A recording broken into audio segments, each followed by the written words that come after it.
আমরা যেহেতু এই জেনারেশনের, আর যার নাম বলা হয়েছে মজলুম জননেতা মাওলানা আব্দুল হামিদ খান ভাসানী, উনি অনেক আগে।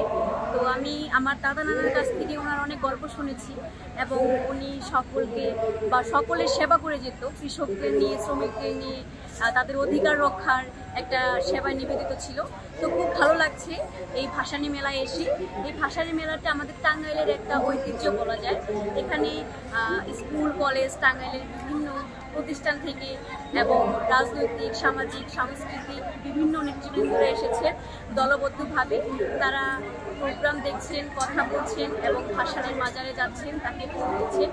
আজকে তার 49তম ওফাত দিবস। মাওলানা আব্দুল হামিদ খান ভাসানী 49তম ওফাত বার্ষিকীতে বিনম্র শ্রদ্ধা। আপনারা জানেন মাওলানা ভাসানী একজন মুকুটবিহীন রাজা ছিলেন। তিনি গরিব দুঃখ অসহায় মানুষের প্রতিনিধি ছিলেন।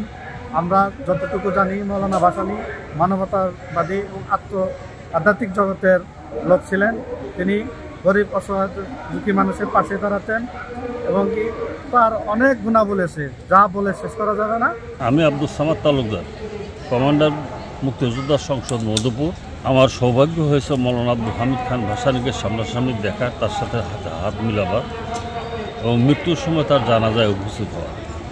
সারাটা জীবন মাওলানা ভাসানী সাহেব দেশের দুঃখী মানুষের কল্যাণে রাজনীতি করেছেন।